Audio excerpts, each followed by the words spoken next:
गुरु ब्रह्मा गुरुर्विष्णु गुरुदेव महेश्वराय गुरु साक्षात् परम ब्रह्मा तस्मै श्री गुरुवे नमः। अखंडमंडलाकारं व्याप्तं येन चराचरं तत्पदं दर्शितं येन तस्मै श्री गुरुवे नमः। वक्रतुंड महाकाय सूर्यकोटि समप्रभ निर्विघ्नं कुरु मे देव सर्वकार्येषु सर्वदा। भवानी शंकरो वंदे श्रद्धा विश्वासरूपिणो याभ्यां विना न पश्यन्ति सिद्धास्वान्तस्मीश्वरम्। शिवेति द्व्याक्षरं नाम व्याहरिषन्ति ये जना तेषां स्वर्गश्च मोक्षश्च भविष्यति न चान्यथा। नमस्ते नीलकण्ठाय वेदसे परमात्मने विश्वाय विश्वबीजाय जगदानंद हेतवे। नारायणं नमस्कृत्य नरं चैव नरोत्तमं देवीं सरस्वतीं व्यासं ततो जयमुदीरये। नमो देवे महादेवी शिवाय सततं नमः। नमः प्रकृति भद्राये नियता प्रणता स्मताम। गाइए गणपति जगवंदन शंकर सुवन भवानी के नंदन। सिद्धि सदन गज बदन विनायक कृपा सिंधु सुर सब लायक। मोदक प्रिय मुद मंगल दाता विद्या वारिधि बुद्धि विधाता। मांगत तुलसी दास कर जोरे बसो राम सिय मानस मोरे।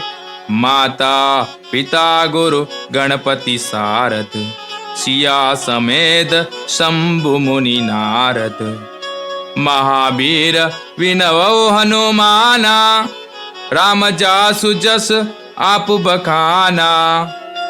सुख सन कादित भगन भगत मुनि नारद ये मुनिवर विज्ञान विशारद। प्रणव सबई धरणी धर सीसा करहु कृपा जन जानि मुनीषा। करहु कृपा जन जानि मुनीषा करहु कृपा जन जानि मुनीषा। ओम नमः शिवाय ओम नमः शिवाय। हर हर शंभो नमः शिवाय। नमः शिवाय ओम नमः शिवाय। हर हर शंभो नमः शिवाय। श्री गणेशाय नमः। श्री द्वारिकाधीशाय नमः। भगवान श्री कृष्ण आपको सदैव स्वस्थ रखे। मैं आपको गजेंद्र मोक्ष कथा का श्रवण कराने का प्रयास करूंगा। आप ध्यान से इस कथा का श्रवण करें। आपके सारे दुख दूर होंगे। भगवान का स्मरण मेरे गोविंद का स्मरण दुख में स्मरण करना या याद करना या किसी कामना से याद करना, ये दोनों भक्ति मतलब की भक्ति है। अर्थात भगवान की भक्ति निष्काम भाव से करो जिसमें स्वार्थ न हो। किसी कष्ट की निवृत्ति के लिए भगवान की भक्ति करना उचित नहीं है। हम थोड़े सुखी हो जाते हैं, थोड़ी धन संपदा हो जाती है, ऐश्वर्य बढ़ जाता है, अहंकार बढ़ जाता है, तो प्रभु का विस्मरण कर देते हैं, हमारे गोविंद को भूल जाते हैं, याद नहीं करते। क्या भगवान हमसे कुछ मांगते हैं या कभी हमसे कुछ मांगा है? क्या सोना, चांदी, हीरा, मोती, माणिक आदि या कभी हमसे मांगा है? क्या हमारे पास इतना सामर्थ्य है कि भगवान को हम कुछ दे सकते हैं? हे प्राणनाथ, भगवान तो सिर्फ हमसे इतना चाहते हैं कि कभी कभी मेरी याद कर लिया, कभी कभी मुझे स्मरण कर लिया। हम ये तो नहीं कर पाते हैं, और जब अत्यधिक संकट आ जाता है तब भगवान को हम विविध प्रकार से पूजन इत्यादि कर्मों के द्वारा हम प्रसन्न करने का प्रयास करते हैं।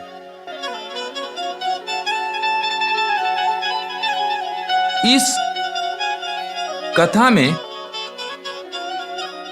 यही आपको सुनने को मिलेगा। गजेंद्र मोक्ष कहते हैं इसको, गजेंद्र मोक्ष स्तोत्रम। सुनने में भी आपको ऐसा स्मरण होता होगा कि गजेंद्र मोक्ष यानी भगवान ने गजराज को मोक्ष प्रदान। अब गजराज जो हाथी था, गजेंद्र उसकी कई सारी पत्नियां थी और बहुत सारे बच्चे थे। बड़ा शक्तिशाली, हष्ट-पुष्ट, बलिष्ठ और शरीर। त्रिकुट पर्वत की कंदरा में रहता था। पत्नियों और बच्चों के साथ त्रिकुट पर्वत की कंदरा में निवास करता। जब झूमता हुआ गजराज चलता था मदमस्त होके, तब छोटे छोटे जानवर, सियार, खरगोश, हिरण इत्यादि छोटे छोटे जीव जंतु जय जयकार लगाते थे, और गजराज अभिमान के वशीभूत होकर सबको बोलता था कि आप डरना नहीं, मैं जंगल का राजा हूं, मुझे स्मरण करना, मैं तुम्हारे कष्ट मिटा सकता हूं। गजराज को अपनी शक्ति और अपने बल पर इतना अहंकार हो गया था कि उसके सामने दूसरे जीवों का कोई मोल नहीं रह गया था। दूसरों को तुच्छ समझने लगा। एक बार गजराज पत्नियों और बच्चों को साथ लेकर पानी पीने हेतु सरोवर के किनारे पर जाता है। ऐसा सूरदास जी कहते हैं। वो सरोवर समुद्र के समान दिखाई देता था। पत्नियों और बच्चों के साथ समुद्र में प्रवेश किया और बड़े प्रेम से मल मल के नहला रहा है, आनंद ले रहा है। हे प्राणनाथ, उसी सरोवर में एक ग्राह रहता था। अच्छा, ग्राह किसको बोलते हैं? ग्राह संस्कृत में, मगरमच्छ को संस्कृत में ग्राह बोलते हैं। वो बहुत शक्तिशाली था। उसने गजराज का पैर पकड़ लिया। तो गजराज कहता है, क्योंकि गजराज के अंदर इतना अभिमान हो गया था कि वो दूसरे जीव जंतुओं को तुच्छ समझने लगा।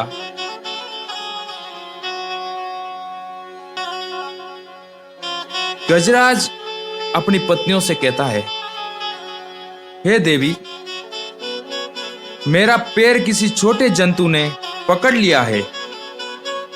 उसको मालूम नहीं है कि मैं कौन हूं। जब उसको मालूम चलेगा तो क्षमा मांगेगा कि मैंने गलती से महाराज का पैर पकड़ लिया है। अपने अभिमान के वशीभूत होकर वो अपने आप को महाराज समझने लगा। तब मैं क्षमा कर दूंगा। पहले मैं स्नान कर लेता हूं। नहाते नहाते उसको लगा कि कुछ मैं कमजोर हो रहा हूं, मेरी शक्ति घटती जा रही है। ऐसा गजराज ने अनुभव किया कि मैं जल के अंदर इतना शक्तिशाली होने के बावजूद मैं इतना कमजोर क्यों हो रहा हूं?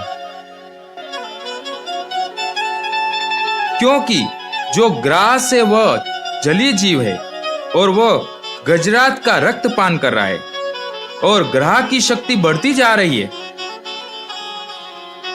और प्रभु बताते हैं गजराज कमजोर होता जाता है। हे प्राणनाथ,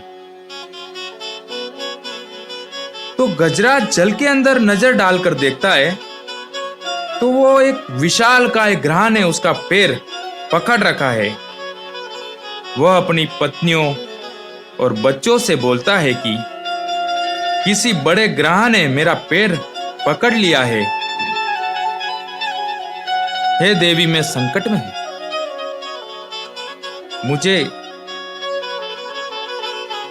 इस ग्रह के संकट से दूर करिए।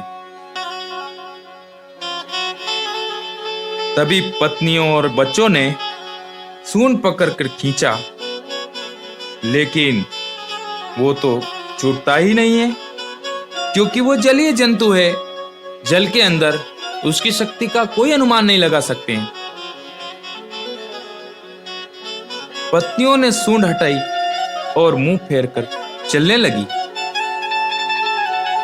तो गजराज कहता है, हे देवियों, आप मुझे छोड़कर कहां जाती हो? तो पत्नियां बोलती है कि आप निकलोगे ही नहीं तो हम यहां खड़ी खड़ी क्या करेंगी? हम यहां खड़ी थोड़ी रहने, और भी कुछ काम है। बच्चे बोले, बाबूजी, आप तो अब निकलोगे ही नहीं। कितने दिन हो गए, हम भूखे हैं यहां, इतने दिन खड़े थोड़ी ना रहेंगे। अब क्या करें? सिर्फ पानी पीने से जीवित थोड़ी नहीं रह सकते। जब अपना परिवार जब गजराज को छोड़कर चला गया तो गजराज को बड़ी ग्लानि हुई, बड़ा दुख हुआ।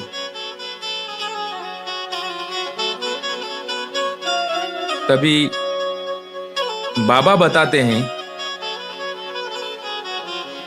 कि गजराज विचार करता है, इन हाड़ मांस के बने हुए जीवों से मैं क्या सहायता मांगता हूं? इतनी सहायता तो मैं मेरे श्री हरि गोविंद से मांगता तो मेरा कल्याण हो जाए। और गजराज बड़ा दुखमय होकर अपनी आंखें बंद कर लेता और भगवान की बड़ी सुंदर स्तुति गाता है। ऐसा वर्णन मिलता है। परंतु आश्चर्य की बात यह है कि गजराज ने जो स्तुति गाई उसमें उसने किसी देवता का नाम नहीं लिया, किसी देवता का स्मरण नहीं किया, किसी देवता का ध्यान नहीं। न नारायण, न विष्णु, न राम, न दुर्गा, न ब्रह्मा, न शिव, न भैरव, न इंद्र इत्यादि किसी देवता का नाम नहीं लिया। और स्तुति पूरी हो रही है। हे प्राणनाथ, उसे गजेंद्र मोक्ष स्तोत्रम बोलते हैं। भगवान की बड़ी सुंदर स्तुति गाता है।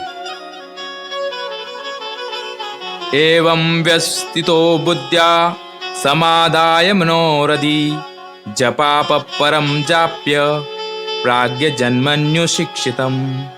भगवान की बड़ी सुंदर मंगल स्तुति गाता है और कहता है, यम स्वात्मनिदम निज्या मायायार्पित कचित विवादम कच्चततिरोहितम अव्यद्रदम तक्ष्यते स आत्ममूलोवतु माम परात्पर। अर्थात गजराज कहते हैं, जो अपनी इच्छा से सृष्टि का सृजन करते हैं, पालन करते हैं और लय करते हैं, मैं उनको प्रणाम करता हूं कि मेरी रक्षा करें। हे प्राणनाथ, जिनकी कृपा के बिना संसार की कोई प्रक्रिया, कोई कार्य, कोई पूजा, कोई यज्ञ पूर्ण नहीं हो सकती है, मैं उस परमात्मा को प्रणाम करता हूं कि वो आकर मुझे दर्शन दे और मेरी रक्षा करे। और कहता है, तस्मै नमः परेशाय ब्राह्मणे नत्न शक्तये अरूपाय रूपाय नमः आश्चर्य कर्मणे। जो निर्गुण होने पर सगुण है और जो सगुण होने पर निर्गुण है, मैं ऐसे परमात्मा परमेश्वर को प्रणाम करता हूं, वो मेरी रक्षा करे। क्षत्रज्ञाय नमस्तुभ्यं सर्वाध्यक्षाय साक्षिणे पुरुषात्मूलाय मूल प्रकृते नमो नमः। मैं उन क्षत्रज्ञ को प्रणाम करता हूं। गीता में भगवान श्री कृष्ण कहते हैं, न क्षत्रज्ञं चापि मामं विद्धि सर्व क्षेत्रेषु भारत। मैं उस क्षत्रज्ञ अविनाशी को प्रणाम करता हूं। क्षत्र हो गया शरीर और क्षत्रज्ञ हो गया मेरा गोविंद। अब आश्चर्य की बात यह है कि गजराज ने स्तुति तो सबकी गाई, परंतु नाम किसी का नहीं लिया। भगवान सुखदेव कहते हैं कि ऐसा वर्णन करते हैं कि आकाश में देवताओं की बहुत बड़ी भीड़ लगी हुई है। सभी आकाश मार्ग से निहार रहे हैं। ब्रह्मा जी भी सोच रहे हैं कि मेरा नाम नहीं लिया तो मैं बचाने क्यों जाऊं। सभी देवी देवताओं को अभिमान हो गया। ब्रह्मा बोले, पूरा नाम न याद था तो 4 मुख वाला बोल देता तो भी मैं बचा लेता। माताएं बोली, शेरा वाली या हंस वाली या रत्नाकर की पुत्री बोला होता तो भी मैं बचा लेती, रक्षा कर। महादेव ने कहा कि पूरा नाम याद न था तो त्रिशूलधारी, नागधारी और कुछ नहीं तो बम बम बोल दिया होता तो भी मैं बचा लेता। परंतु गजेंद्र किसी का नाम नहीं लेता। हे प्राणनाथ, सभी को अभिमान है कि किसी का नाम नहीं लिया, हम बचाने क्यों जाए। परंतु मेरे नारायण, मेरे श्रीहरि, मेरे गोविंद बड़े दयालु है। बाबा कहते हैं किसी का नाम नहीं है, वो मेरा नाम है। मैं भी नहीं जाऊंगा तो गजेंद्र की मृत्यु हो सकती है। बाबा कहते हैं कि भगवान श्री हरि गरुड़ पर जब सवार होने को जाते हैं तो भगवान गरुड़ के मुख की तरफ देखते हैं, तो गरुड़ के भाव को जानते हैं कि गरुड़ को भी अभिमान हो गया है कि मेरे बिना भगवान का नहीं चल सकता है। मैं सारे सृष्टि में त्रिलोकीनाथ को लेकर उड़ता हूं, अपने शरीर पर धारण करके मैं उनको उड़ता हूं।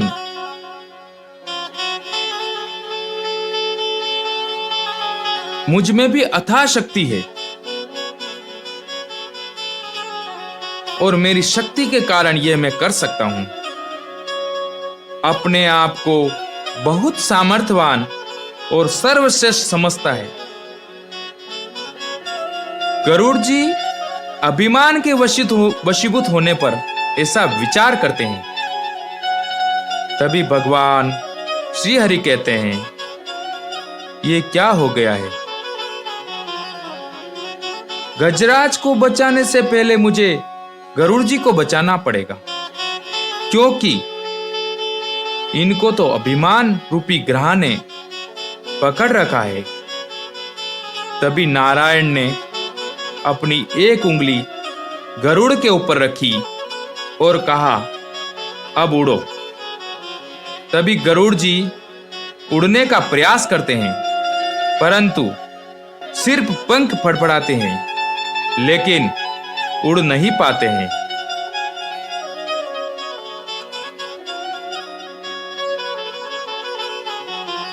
भगवान की उंगली को लेकर गरुड़ जी हिल भी नहीं पाते हैं। तभी श्री हरि नारायण कहते हैं कि आपको अभिमान है कि मैं त्रिलोकीनाथ को लेकर उड़ता हूं।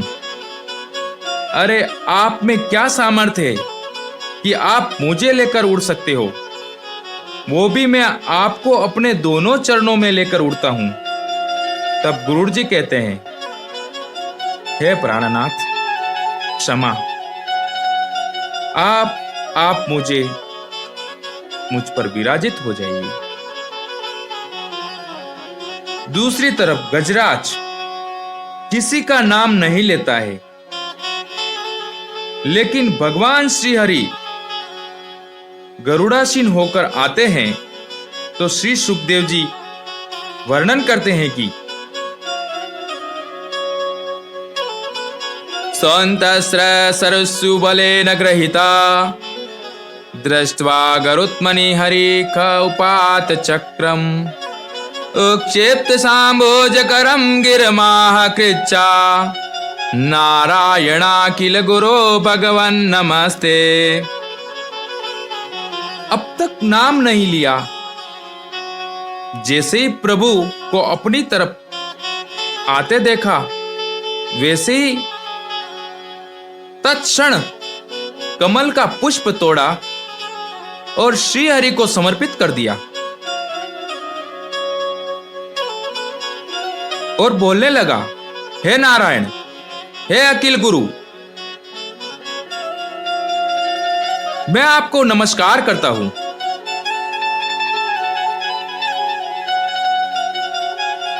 जब तक देखा नहीं तब तक नाम लिया नहीं। हे प्राणनाथ, भगवान श्री हरि की कृपा तो देखो। तत्क्षण नारायण ने गजराज को बाहर खींचा। तब ग्रह भी गजराज को पकड़ा हुआ बाहर आया।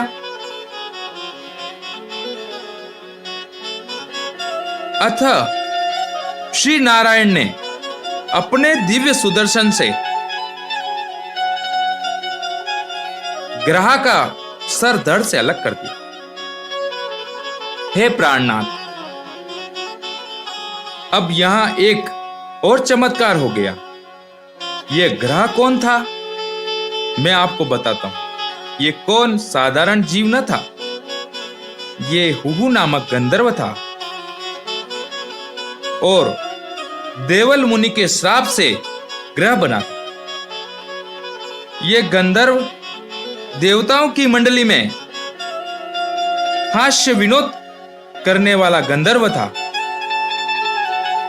इनका कार्य अपनी कला से लोगों को हंसाना, देवताओं को हंसाना, गंधर्वों को हंसाना, यह इनका कार्य होता था।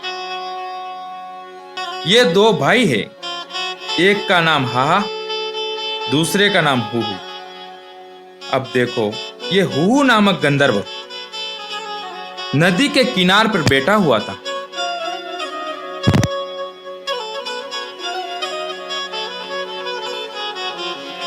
वहां संत देवल मुनि स्नान करने आए थे।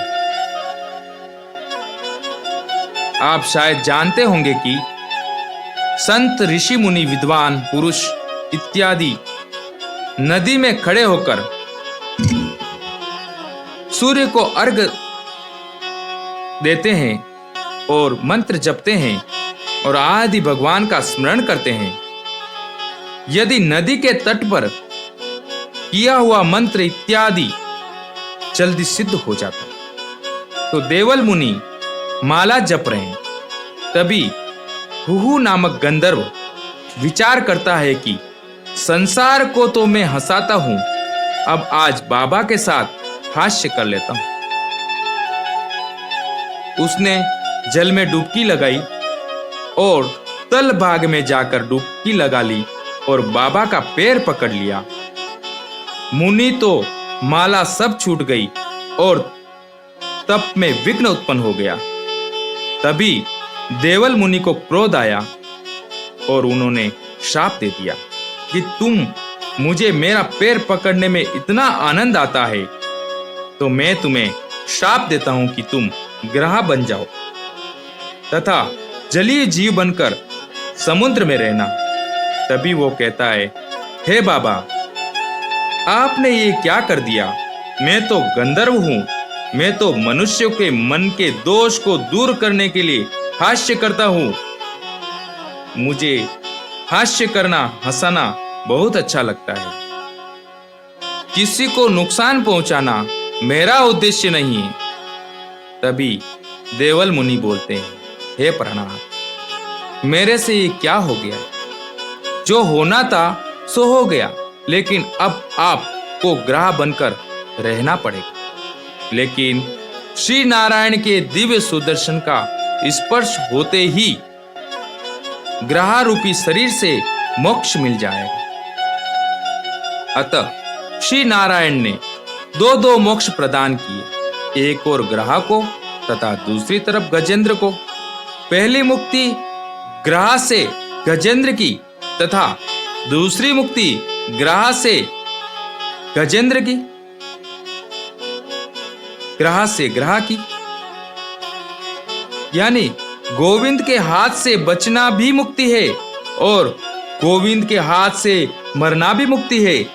बाबा कहते हैं, गोविंद ने गजेंद्र की मुक्ति तो की, परंतु ग्रह की मुक्ति क्यों? मेरे हरि कहते हैं, कोई नहीं कर सकता है। सुखदेव जी कहते हैं, परीक्षित, मैंने ये कथा तुम्हें क्यों सुनाई? ये बात समझो, जब संसार की सारी शक्तियां क्षीण हो जाती है, यानी अपना बल, तपस्या इत्यादि समाप्त हो जाते हैं, तब श्री नारायण को याद करना चाहिए, जो संसार के समूल कष्टों का विनाश करते हैं और संसार में मनुष्य को अपना कीर्तिमान स्थापित करना है और सर्व शत्रु का, समूल रोगों का सर्वनाश करता है। बाबा कहते हैं, जो भी कलयुग में गजेंद्र मोक्ष का पाठ तथा कथा का स्मरण करेगा, उनके समूल रोगों का और कष्टों का नाश होगा।